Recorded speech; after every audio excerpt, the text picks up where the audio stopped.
Hey everybody, Ashley here from Studio NPL, and as you can see, I'm enjoying the outdoors today.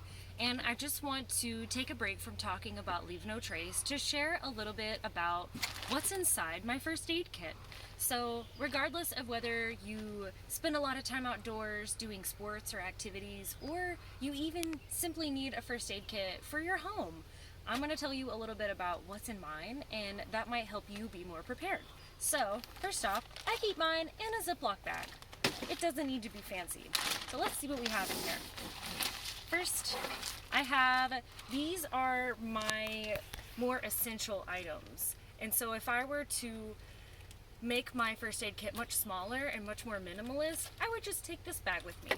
And what this bag has in it is a hair tie, an emergency whistle, it's really loud, so if you ever get lost, people can hear you, a tampon, some athletic waterproof tape, so if you have some bandages you need to tape on to someone when they get hurt, and let's see, we have sting relief, and an alcohol prep pad, so say if someone gets a cut on them, you want to clean it and rinse it first before putting a bandage on it, and that way you're able to get any dirt or germs out before you're sealing it in with a Band-Aid or some other type of cover.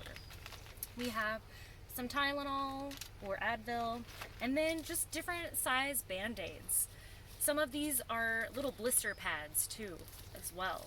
So when you're out doing activities and you feel a blister. I also do a tiny roll of duct tape. You never know what you need duct tape for. And a lighter in case we get stuck outside overnight and we need to build a fire, and some antacids in case someone gets heartburn. Also, this is a cold compress, and to use these, you'll shake them. There is a little packet inside that you compress and you break. Shake it again, and then you apply it to an injury. Say if somebody got a bump on their head or sprained their ankle, you can use this pretty much anywhere and it will get cold. Now, in my summer first aid kit, this is what I would bring. If it's cold weather, I replace this with little hot hands pads. So if you get cold or someone starts becoming a little hypothermic, we can nip that in the bud pretty quickly. Now next, I have a bandage. This little stretchy bandage, it is, I can't even find the end of it. It's a little accordion shape and I can't find the end.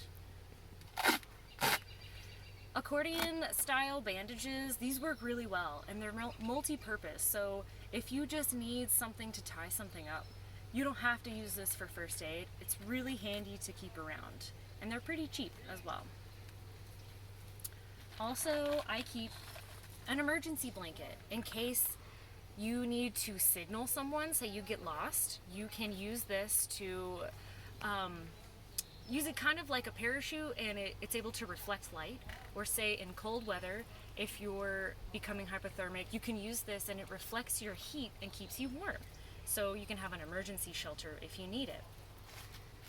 Also, let's see what I keep in my Altoids tin. This is my foot kit. Now I use a foot kit to take care of my feet.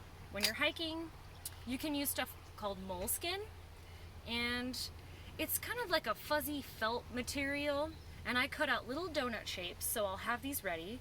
And say you're doing an activity and you feel a hot spot on your foot, and that is where there's friction happening with your skin, and you don't want that to happen. So whenever you notice that, put a piece of tape or some moleskin on it. I also have tweezers, a safety pin, more tape, and a tiny pair of scissors. Also, some super glue. And the last couple of things I have in here are some gloves. Especially during COVID, you want to have extra gloves around.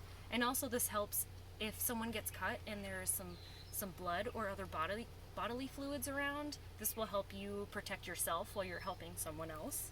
And this is a little packet of goo. It's just some energy. So say if someone is just low on energy or blood sugar, this can help them keep going for a little bit longer.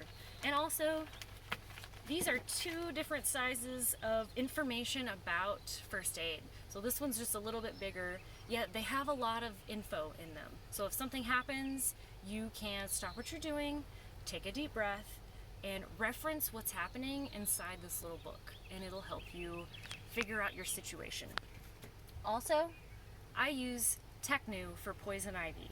I am very sensitive to poison ivy, so I try to keep Technu with me at all times.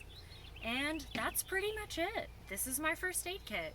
So whatever you're doing, whether it's just trying to be more prepared at home or out when you're doing activities, just try to make sure you have what you need in case something happens. And if you have any questions, please let us know. Thanks. Have a great day.